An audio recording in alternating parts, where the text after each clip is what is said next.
Alright, here we are going to read Beowulf. We're starting at chapter 18 today. This is a Dover Thrift Editions, which is translated by Robert K. Gordon, printed in 2015. Here we go.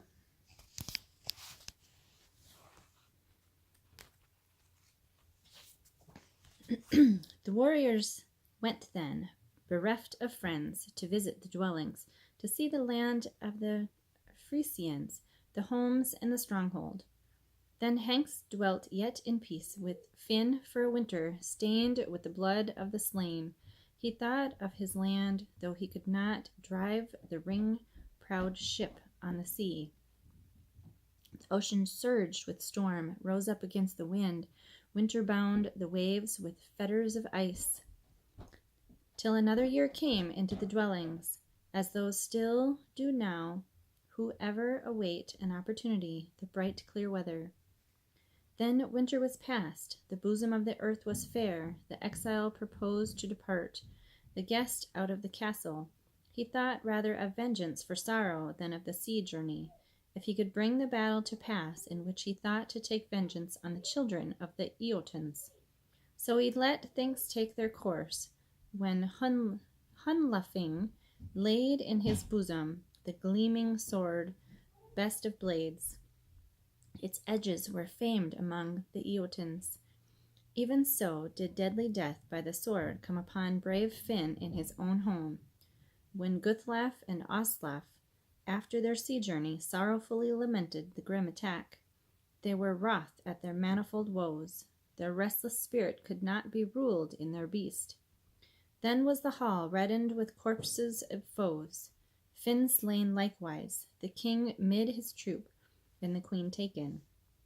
The warriors of the Scyldings bore to the ships all the house treasure of the king of the land, whatever they could find at Finn's home of ornaments and jewels. They bore away on the sea voyage the noble woman to the Danes, led her to her people. The song was sung, the glee man's measure, joy rose again, bench music rang out clear, servants gave out wine from the wondrous goblets. Then Wealhtheow, under the golden circlet, came forth where the two valiant ones were sitting, uncle and nephew. At that time there was peace yet between them, each true to the other. Likewise Unferth sat there as a squire at the feet of the prince of the Scyldings. Each of them trusted his heart that he had a noble mind, though he had not been faithful to his kinsman at the play of swords. Then spoke the queen of the Scyldings. Receive this goblet, my prince, giver of treasure. Rejoice, gold friend of warriors, and speak to the Geats with kindly words, as it is fitting to do. Be gracious to the Geats, mindful of gifts, far and near now thou hast peaced.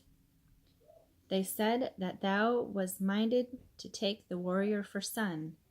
Heorot is cleansed, the bright ring ball. Be generous with many rewards while thou mayest, and leave to thy kinsmen subjects and kingdom, when thou must needs go forth to face thy destiny. I know my gracious Hrothulf, that he will treat the young men honorably, if thou, friend of the Scyldings, pass from the world before him. I think that he will richly reward our children. If he forgets not all the favors were formerly showed him for his pleasure and honor, while he was still a child.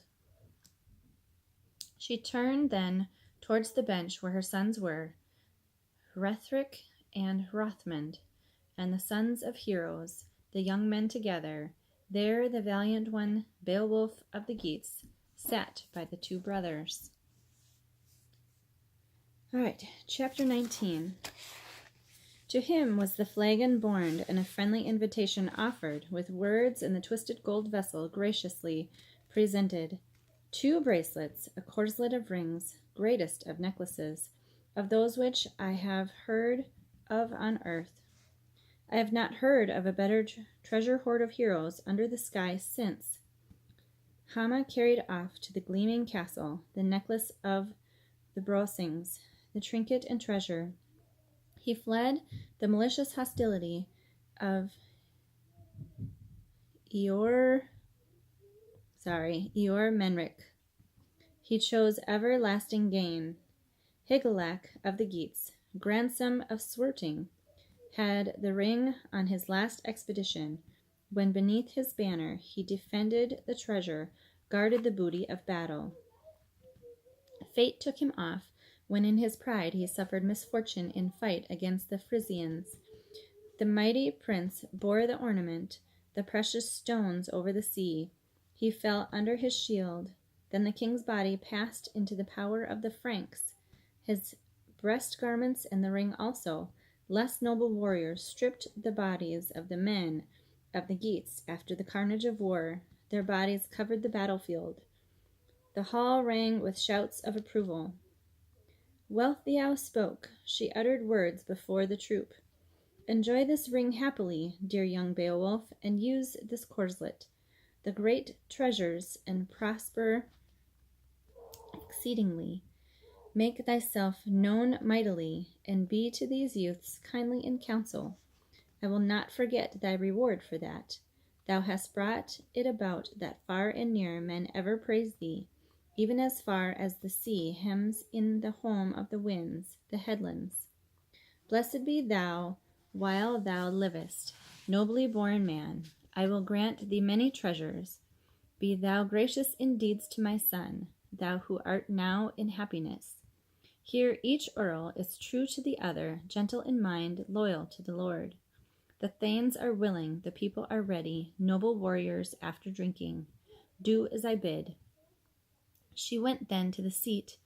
There was the choicest of banquets. The men drank wine. They knew not fate, dread destiny, as it had been dealt out to many of the earls. Afterwards came evening, and Hrothgar went to his chamber, the mighty one to his couch. A great band of earls occupied the hall, as they often did before. They cleared away bench-boards. It was spread over with beds and bolsters. One of the revelers, ready and fated, sank to his couch in the hall. At their heads they placed the war-shields, the bright buckles. There on the bench was plainly seen above the chieftains the helmet rising high in battle, the ringed corslet, the mighty spear. It was their custom that often both at home and in the field they should be ready for war, and equally in both positions at all such times as distress came upon their lord. Those people were good.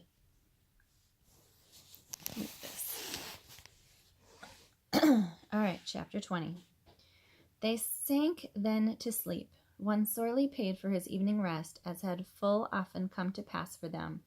When Grendel held the gold hall and did wickedness until the end came, death after sins, that was seen, widely known among man, that an avenger, Grendel's mother, a she-monster, yet survived the hateful one, a long while after the misery of war. She who was doomed to dwell in the dread water, the cold streams, after Cain killed only his brother, his father's son, forgot not her misery. He departed, then fated, marked with murder. To flee from the joys of men, he dwelt in the wilderness. Thence sprang many fated spirits. Grendel was one of them, a hateful, fierce monster he found at Heorot, a man keeping watch, waiting for war. There the monster came to grips with him, yet he remembered the power of his strength, the precious gift which God gave him, and he trusted for support, for succor and help to him who rules over all. By that he overcame the fiend, laid low the spirit of hell. Then he departed, the foe of mankind in misery, reft of joy, to seek his death-dwelling, and his mother then still purposed to go on the sorrowful journey, greedy and darkly minded, to avenge her son's death. She came then to Heorot, where the Ring-Danes slept throughout that hall. Then straightway the old fear fell on the earls. When Grendel's mother forced her way in, the dread was lest by just so much as the strength of women. The war terror of a woman is less than a man. When the bound sword shaped by the hammer, the blood-stained blade strong in its edges, cuts off the boar image on the foe man's helmet. Then in the hall was the strong blade drawn, the sword over the seats, many a broad buckler raised firmly in hand. He thought not of helmet, nor of broad corslet, when the terror seized him. She was in haste, was minded to go thence and save her life when she was discovered. Quickly she had seized one of the chieftains with firm grip. Then she went to the fen. That was the dearest of heroes to Hrothgar among his followers between the seas, a mighty shield warrior, whom she slew on his couch, a noble man of great fame. Beowulf was not there, but another lodging had been set apart for him earlier. After the giving of treasure to the famous great, there was a clamor in Heorot. She had carried off the famous blood-stained hand. Care was created anew, brought to pass in the dwellings. That was no good bargain, which they had to pay for in double measure with lives of friends. Then the wise king, the grey battle warrior, was troubled in heart when he knew that the noble thane was lifeless, that the dearest one was dead. Beowulf was quickly brought to the castle, the victorious warrior. At dawn that earl, the noble hero himself, with his comrades, went to where the wise men was waiting to see whether the all-ruler would ever bring to pass a change after the time of woe. Then the man, famous in fight, went with his nearest followers along the floor. The hall wood resounded, till he greeted the wise one with words, the prince of the friends of Ing. He asked if, as he hoped, he had a peaceful night. Do one more, chapter 21. Hrothgar spoke, protector of the Scyldings.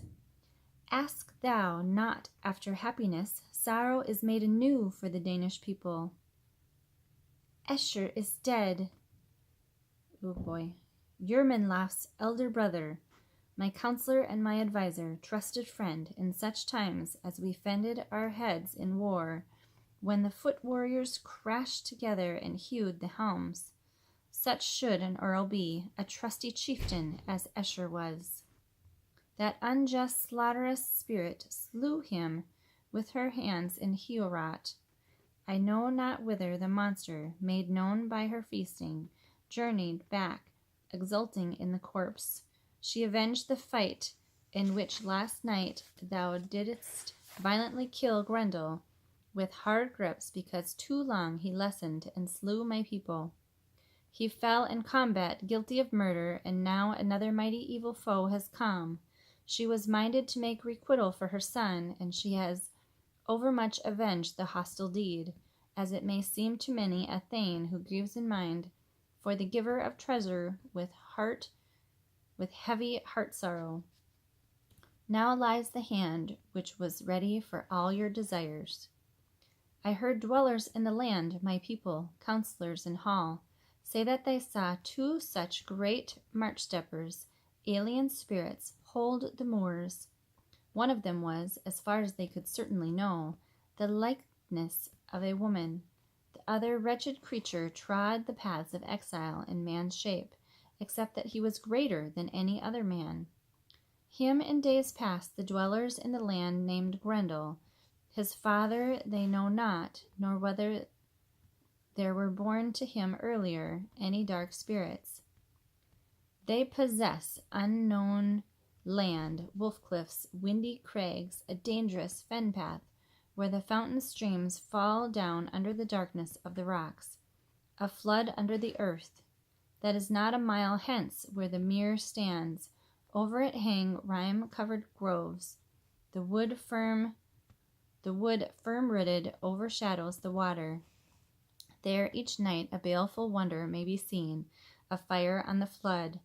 There is none so wise of the children of men who knows those depths. Though the heath-stepper, hard-pressed by the hounds, the heart strong in antlers, should seek the forest after a long chase, rather does he yield up his life, his spirit on the shore, then hide his head there. That is an eerie place. Thence the surge of waves mounts up dark to the clouds. When the wind stirs up hostile storms till the air darkens, the skies weep. Now once more, help must come from thee alone. Thou dost not yet know the lair, the dangerous place where thou mayest find the sinful creature. Seek if thou darest. If thou comest away alive, I will reward thee for that onslaught, as erstwhile I did with treasures, old precious things, twisted gold. And that is the end of chapter 21.